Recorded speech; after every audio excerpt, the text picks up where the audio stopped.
A 19-year-old secretary walks into work and light bulbs explode. An 11-year-old girl goes to bed and furniture starts flying. A teenage daughter becomes the target of an entity so intelligent it quotes scripture and predicts the future. 3 cases, 3 young women, and 1 theory that says maybe they themselves were the ones causing it all along.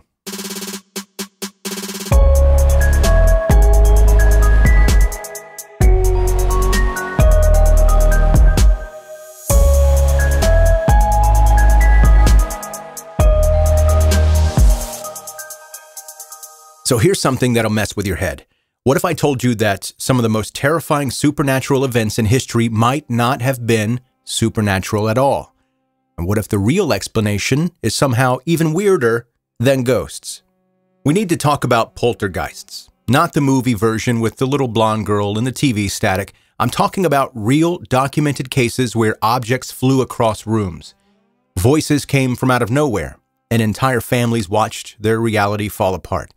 Cases that were investigated by scientists, documented by researchers, and witnessed by dozens of people, including police officers and journalists. The word poltergeist comes from Germany. Poltern means to make noise or rumble, and Geist means ghost or spirit. Put them together and you get a noisy ghost. Europeans have been documenting these things since at least 856 CE, possibly earlier. But here's where it gets interesting. Modern researchers don't think poltergeists are ghosts at all. There's this pattern that shows up in almost every legitimate poltergeist case. The activity centers around one specific person, usually a teenager or young adult. Researchers call this person the focal agent. When they're in the room, things happen. When they leave, everything stops. The phenomenon typically lasts a few months, maybe a year or 2 at most, and then they just end. Often right around the time the focal agent's life situation improves or changes. This led parapsychologists to develop a theory called Recurrent Spontaneous Psychokinesis, or RSPK. Let me break that down. Psychokinesis means the mind affecting matter. Spontaneous means it's happening without conscious control. Recurrent means it keeps happening over and over. So the theory goes like this. Under extreme emotional stress, some people's minds can unconsciously generate enough energy to move objects, cause electrical disturbances, and create all the chaos we associate with hauntings.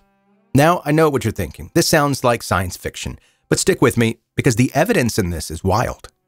And as I roll up my sleeves and attempt to dive deeper into this, just know that there are some foreign names and some foreign places, and I kind of suck at pronouncing those things. So if I say something wrong and you know that I said it wrong, let's pretend that I said it right.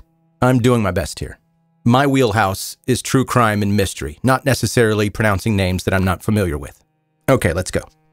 In 1967, a law office in Rosenheim, Germany became ground zero for one of the most well-documented poltergeist cases in history. Attorney Sigmund Adams' office started experiencing massive electrical problems. Lights would swing violently. The phone system went haywire. The post office confirmed the calls were definitely coming from inside the office. Power surges kept happening despite there being no logical explanation. So they did what any reasonable person would do.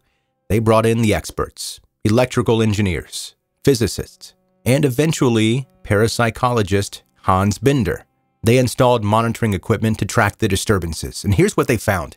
Every single anomaly happened during business hours. More specifically, they happened when 19-year-old secretary Anne-Marie was in the office. The correlation was impossible to ignore. Monitoring equipment would register deflections the exact minute Anne-Marie walked through the door in the morning. When she walked down the hallway, lights behind her would start swinging, and the closer she was to an object, the more intense the activity became. Physicists Freibert Karger and Gerhard Zika documented everything and concluded that some unknown form of energy was at work. Hans Bender interviewed Anne-Marie and learned that she was going through an incredibly difficult time. She had just ended an engagement, and she was frustrated and miserable at her job, and she felt trapped. According to the theory, all that emotional turmoil was converting into actual physical energy. And when Anne-Marie finally left the law firm and got married, the phenomenon stopped completely. Just like that. No more swinging lights, no more phantom phone calls, no inexplicable power surges. Fast forward to 1977 in Enfield, a working-class area of North London. Single mother Peggy Hodgson lived in a council house with her 4 kids. In August of that year, her daughters Janet, age 11, and Margaret, age 13, started experiencing something that would be investigated for the next 18 months. It started with knocking sounds and furniture moving, but it escalated quickly. Chairs would slide across the floor. Objects would fly through the air. The girls claimed to levitate off their beds. And then the voice came, a deep, gruff voice that called itself Bill and claimed to be a former occupant of the house who had died in the living room. Peggy called the police. A police constable actually witnessed a chair wobble and slide across the room with no one nearby. Over the course of the investigation, more than 30 people witnessed various phenomenon. Members of the Society for Psychical Research, Maurice Gross and Guy Lyon Playfair, spent months documenting everything. They recorded hours of audio, including the voice that seemed to be coming from Janet. Now, there's no question that Janet and Margaret faked some incidents, especially when reporters were around. The girls admitted to it. The voice phenomenon is particularly fascinating because analysis showed it was using Janet's vocal apparatus, but it had its own personality quirks. It would suddenly change topics mid-conversation, which was apparently something Janet did herself frequently. Playfair developed a theory about Enfield that goes beyond simple RSPK. He believed that Janet wasn't just unconsciously moving objects. He thought an actual entity was using Janet's psychokinetic energy as a power source. The entity couldn't know anything Janet didn't know, couldn't see anything she couldn't see. It was like Janet had become a battery for something else. Now, whether you buy that theory or not, the spatial correlation is undeniable. When Janet was present, things happened. When she wasn't, they didn't. If Rosenheim represents the scientific end of the spectrum and Enfield sits somewhere in the middle, then the Bell Witch is way out on the other extreme. This case happened between 1817 and 1821 in Robertson County, Tennessee, centered on the family of farmer John Bell. It started weird. John Bell saw what he thought was a dog with a rabbit's head. His son Drew spotted a massive bird he couldn't identify. Then the activity moved into their house. Scratching sounds, chains dragging, sounds of dogs fighting. And the primary target was the youngest daughter, Betsy Bell. She was slapped, pinched, scratched, and stuck with pins by an invisible force. Then the entity started talking, out loud, full conversations. It claimed to be a spirit that was once very happy, but had become disturbed. Eventually, it identified itself as Kate, saying it was the witch of a local woman named Kate Batts. So here's what makes the Bell Witch different from typical RSPK cases. The level of intelligence and autonomy was off the charts. This thing could quote the Bible extensively. It allegedly repeated 2 sermons word for word that had been preached 13 miles apart at the same time. It knew gossip about people in distant households. It showed what researchers would call clairvoyance, and it had a specific target, John Bell Sr., who it called Old Jack, and openly stated its intent to kill. The entity showed different personalities depending on who was interacting with it.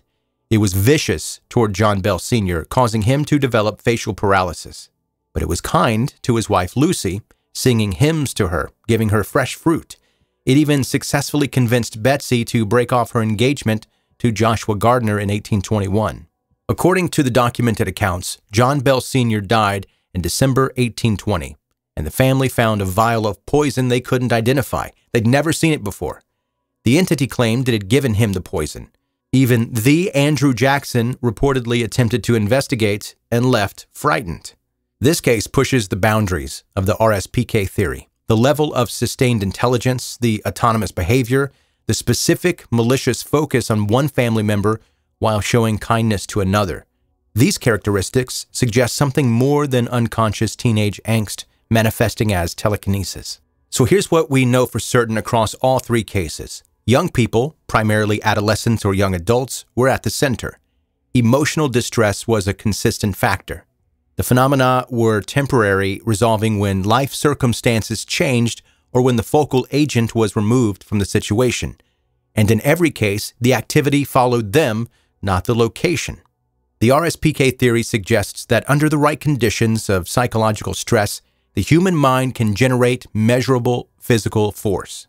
Researcher William Roll proposed that focal agents might be creating localized force fields or somehow manipulating what physicists call zero-point energy. The Rosenheim case, with its instrument readings and technical documentation, provides the strongest evidence for this purely physical explanation.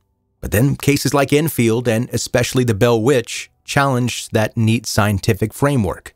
They suggest that maybe there's a middle ground where psychological stress creates the conditions for something else to interact with our reality. Or maybe, in rare cases, the mind under extreme duress can create something so complex it effectively becomes autonomous. The truth is, we don't fully understand consciousness. We don't fully understand the relationship between mind and matter. And we definitely don't understand what happens when a teenage brain, under extreme emotional stress, decides to start bending the rules of physics. What we do know is this: if you take away the fraud, the attention-seeking, and the misidentification of natural phenomena, there remains a core of documented cases that are really hard to explain away.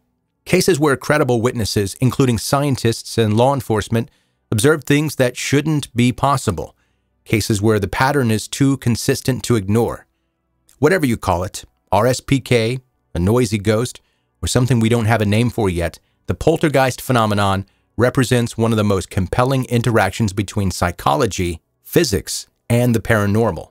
And maybe it's showing us that the human mind is capable of things we're only beginning to understand.